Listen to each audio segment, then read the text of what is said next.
আমি কাছে সবাই ভালো আছে। তো এরকম পিকচার তৈরি করার জন্য কী করতে হবে সেটা বলছি। আর হ্যাঁ, অনেকে জানতো যে ইন্ডিয়াতে আন্দোলন চলছে, পাকিস্তান আন্দোলন চলছে, ঠিক আছে। তো ইন্ডিয়াতে যে আন্দোলন চলছে সেটার বিষয় এটা।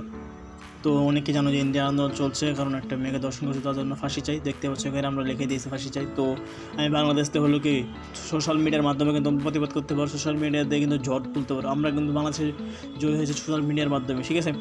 তো এরকম পিকচার কেমন তৈরি করবে সেটার জন্য ভিডিও ডেসক্রিপশন বক্সে চলে যাবে। দেন সেইখানে এই পিকচারগুলো লিঙ্কটা দেওয়া থাকবে, ঠিক আছে। এই টেমপ্লেটগুলো সেখান থেকে ডাউনলোড করে নেবে। দেন ডাউনলোড করা হয়ে গেলে তোমরা চলে যাবে পিকচার ল্যাব অ্যাপ্লিকেশানে। দেন এখান থেকে তোমরা ফার্স্ট অফ অল এই ব্যাকগ্রাউন্ডটা সিলেক্ট করে নেবে। তো আমি ব্যাকগ্রাউন্ডটা সিলেক্ট করে নিলাম।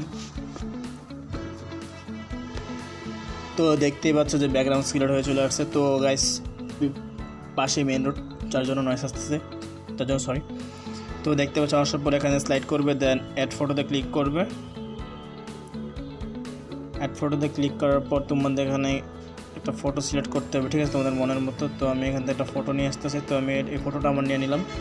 দেন অ্যাড প্লাসে ক্লিক করব। দেন ফটোটাকে একটু বড় করে নেব যতটুকু প্রয়োজন। দেন ব্যাকগ্রাউন্ড অপশনে ক্লিক করে ব্যাকগ্রাউন্ডটা রিমুভ করে নেব।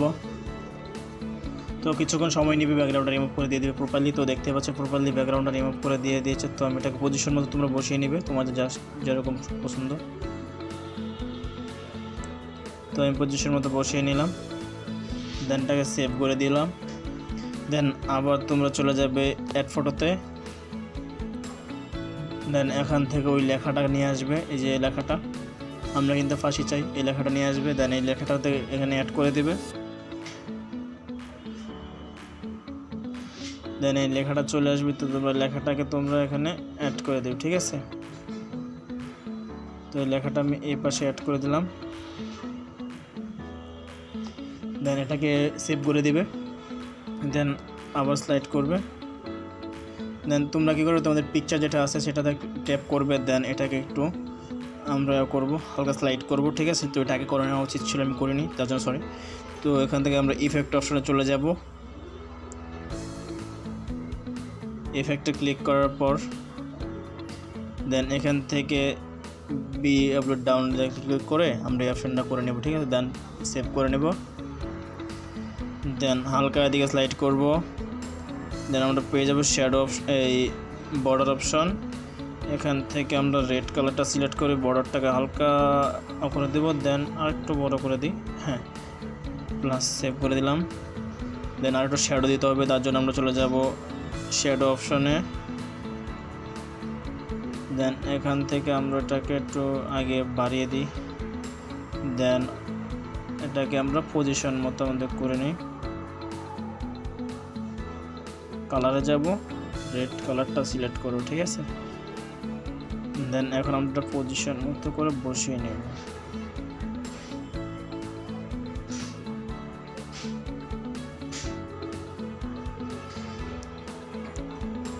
দেন আমার যতটুকু দরকার আমি ততটুকু বসিয়ে নিব। দেন সেভ করে দিব। দেন আবার প্লাস এখানে ক্লিক করব। দেন একটু ভিডিওটা বড় হচ্ছে, তো সরি। প্লাস এখানে ক্লিক করব। দেন ক্লিক করার পর আমরা চলে যাই আবার এই যে এই ফাইলটা করব। দেন এটা ক্লিক করব।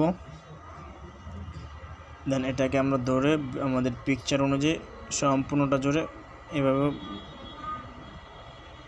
বসিয়ে দেব, ঠিক আছে। দেন সেভ করে দেব, জাস্ট হয়ে গেল কিন্তু। এখন পিকচারটাকে আমরা ডাউনলোড করে নেব। তো ডাউনলোড অপশন ক্লিক করলাম, ডাউনলোড করে নিলাম পিকচারটা। তো এই ছিল আজকে ভিডিওটা, দেখা হতে পরবর্তী ভিডিও সম্বন্ধে বলতে বুঝতে পারলাম।